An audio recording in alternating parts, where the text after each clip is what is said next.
হাসিনুর, এর মধ্যে কিন্তু একটা খবর আমরা পেয়েছি। ব্রাজিল শিবিরে তো ইনজুরির একটা শঙ্কা ছিল, সেই বিষয়ে আসলে যদি জানতে চাই যে ইতিমধ্যে একটা বড় ধাক্কা খেয়েছে, চোটের কারণে অনিশ্চিত হয়ে পড়েছেন তারকা মিডফিল্ডার লুকাস পাকেতা। তার ইনজুরি কতটা গুরুতর কিছু জানতে পেরেছেন কিনা, আর রাফিনিয়ার ইনজুরির কোনো আপডেট আছে কি আপনার কাছে?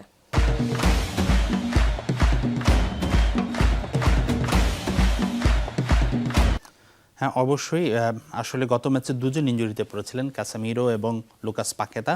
আমি যেটা গতকালকে শোতেও বলেছিলাম যে ক্যাসেমিরোর ইনজুরিটা দেখে ততটা গুরুতর মনে হয়নি, কিন্তু পাকেতা যেভাবে খুঁড়িয়ে খুঁড়িয়ে মাঠ ছেড়েছেন তাতে গুরুতর মনে হয়েছে এবং সেই সংখ্যাটাই সত্যি হচ্ছে। তিনি হ্যামস্ট্রিংয়ের গ্রেড 2 ইনজুরিতে পড়েছেন। আমরা একটু দেখাতে চাই, পাকেতার একটা তথ্য আছে আমরা দর্শকদেরকে। তিনি যেই গ্রেড 2 ইনজুরিতে পড়েছেন, নর্মালি স্পোর্টস মেডিসিন যারা আছে বা স্পোর্টসের চিকিৎসকরা বলে থাকেন এই ধরনের গ্রেড 2 ইনজুরি থেকে সেরে উঠতে 3 থেকে 8 সপ্তাহ পর্যন্ত সময় লাগে। খুব ভালো রিকভারি হলেও 3 সপ্তাহ এবং 8 সপ্তাহ সর্বোচ্চ, অর্থাৎ 1 থেকে 2 মাসের মতো লেগে যাবে। এবং ব্রাজিলিয়ান জনপ্রিয় যে গণমাধ্যম আছে globe.com, তারা বলছে যে তারা ধরেই নিচ্ছে যে পাকেতা রুলড আউট, এই বিশ্বকাপে আর পাকেতার খেলা হবে না বা খেলার সম্ভাবনা কম। এখন ব্রাজিল রিপ্লেস নিচ্ছে কি নিচ্ছে না, যদিও ব্রাজিল সিবিএফ কিন্তু এখনও আনুষ্ঠানিকভাবে কোনো কিছু জানায়নি।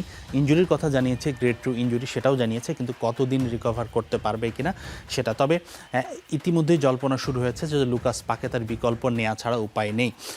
ফিফার যে নিয়ম আছে যে আসলে প্রাথমিক যে স্কোয়াড ঘোষণা করা হয় সেখান থেকে আসলে রিপ্লেস নিতে হয়। যদি ইনকেস আমরা ধরে নিচ্ছি যে পাকেতার রিপ্লেস যদি নেওয়া হয়, যুক্তির খাতিরে আমরা আলোচনা করছি, যেটা বললাম যে সিবিএফ অর্থাৎ ব্রাজিল ফুটবল ফেডারেশন কিন্তু এখনও জানায়নি।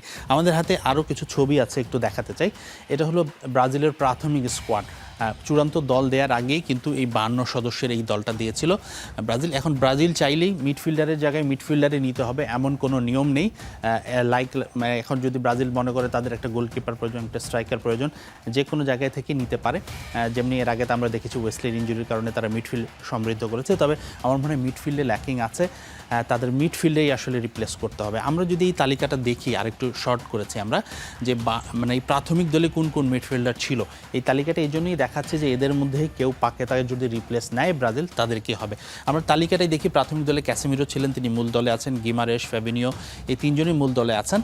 বাকি থাকছেন আন্দ্রে সান্তোস, ইনি এগুলো আছে। আমি দেখাবো ওদের নামগুলো পরবর্তীতে। আমরা একটু পরের ছবিটাতে আছি যে আসলে সম্ভাব্য কারা আসলে এগিয়ে থাকতে পারে। জোয়াও গোমেজ উলভারহ্যাম্পটনে খেলে থাকেন ইংলিশ প্রিমিয়ার লিগের। তো জোয়াও গোমেজ কিন্তু পারফেক্ট রিপ্লেস হতে পারে পাকেতার, তিনি একই পজিশনে খেলে থাকেন। তবে আমার কাছে মনে হয় জেলিংটন যে ফুটবলার আছে, পরবর্তী ছবিটা আমরা দেখাই, তিনি হতে পারেন আইডিয়াল রিপ্লেসমেন্ট পাকেতার, যদি তাকে মনে করে থাকে। জেলিংটন কিন্তু নিউক্যাসল ইউনাইটেডে খেলে থাকেন, তিনি ব্রুনো গিমারেশের সতীর্থ, একসঙ্গে তারা ক্লাবে খেলে থাকেন এবং এই দুজনের বোঝাপড়াটাও দারুণ। আমার মনে হয় মাঝমাঠে যদি জেলিংটন রিপ্লেস হয় পাকেতার, গিমারেশের সাথে তার আন্ডারস্ট্যান্ডিংটা বাড়লে আরও ভালো পারফরমেন্স হতে পারে। আরেকজন কন্টেন্ডার হচ্ছেন গ্যাব্রিয়েল সারা। গ্যাব্রিয়েল সারা ইয়াং প্রমিজিং প্লেয়ার, তিনি এই মুহূর্তে টার্কিশ প্রিমিয়ার লিগের দল গালাতাসারাই খেলে থাকেন। তিনি কেন বিশ্বকাপ দলের সুযোগ পাননি চূড়ান্ত দলে, সেটা নিয়েও কিন্তু অনেক আলোচনা হয়েছিল। সেক্ষেত্রে গ্যাব্রিয়েল সারারও কিন্তু একটা সুযোগ থাকে কল আপ পাওয়ার। আন্দ্রেস পেরেরা আরেকজন কন্টেন্ডার হতে পারেন আমার কাছে মনে হয়।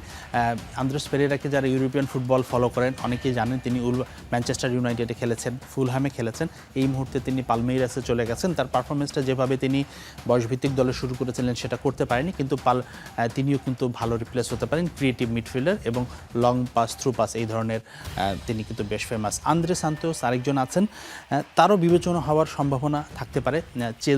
চেলসিতে খেলে থাকেন, ইয়াংস্টার, ব্রাজিলের ওয়ান্ডার কিডদের মধ্যে একজন বলা হয় তাকে। তবে আমার কাছে মনে হয় তার সম্ভাবনা একটু কম, যে তালিকাগুলোতে দেখিয়েছি। আমার যতটুকু এক্সপিরিয়েন্স আছে, আমি যতদূর আগে খেলাগুলো দেখেছি, আমার কাছে মনে হয়েছে আসলে জেলিংটন খুব ভালো রিপ্লেসমেন্ট হতে পারে।